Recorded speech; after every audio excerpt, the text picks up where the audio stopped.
Opening, return to Pandora.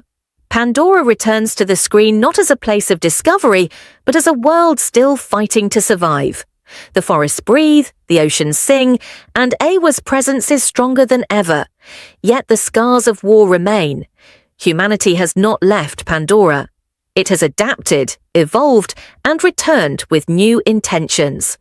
This time, the story does not begin in the trees or the skies, but in the deep oceans.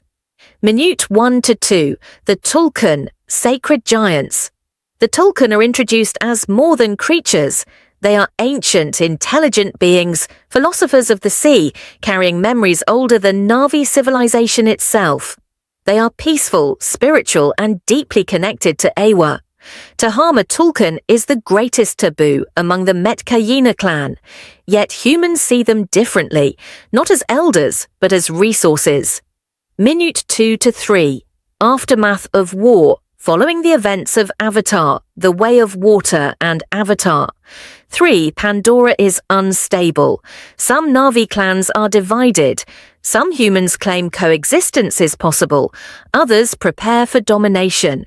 The oceans become the new battleground, not with armies, but with technology designed to control the deep. Minute 3-4, the birth of the Tulkun Rider. From this conflict emerges a legend, the Tulkun Rider.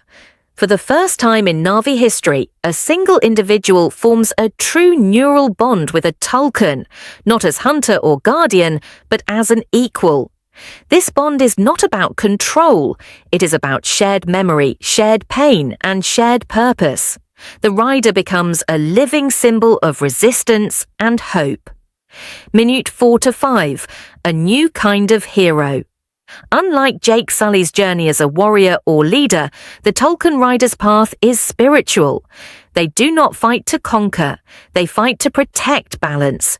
Through visions shared with the Tulkun, the rider witnesses Pandora's past, ancient extinctions, forgotten wars, and the first arrival of humanity. Pandora remembers everything. Minute 5-6, humanity's moral divide.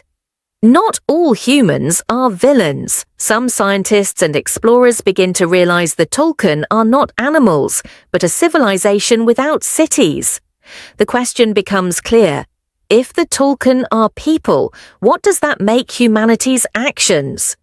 This moral conflict fractures the human presence on Pandora from within. Minute 6-7, escalation of conflict. As the Tulkun Rider gains influence, human forces respond with fear.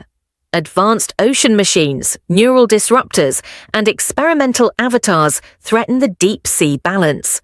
The rider is hunted, not to be killed, but to be studied, replicated, and controlled. The ocean itself begins to fight back. Minute 7-8, Eywa's awakening. For the first time, Eywa's voice is felt beyond the land. The bond between rider and Tulkun triggers a planetary response, storms, migrating creatures, and unified Na'vi clans. Pandora is no longer reacting, it is choosing a side. Minute 8-9, themes of the film Avatar.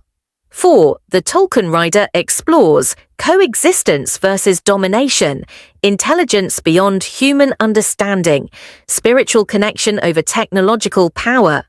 The idea that riding is not ruling but listening. The film asks whether humanity can ever truly belong or only learn to leave respectfully. Minute 9-10, closing a new legend. As the introduction ends, the Tulkun Rider and their bonded companion rise from the depths, surrounded by glowing marine life. A legend is born, not of war, but of unity. The fate of Pandora no longer rests in human hands alone. It rides on the back of an ancient guardian of the sea. The ocean remembers, Pandora remembers, Eywa remembers. If you want, I can. Shorten this to a school presentation, turn it into a trailer-style narration. Rewrite it as a spoken monologue. Adapt it for slides or voiceover.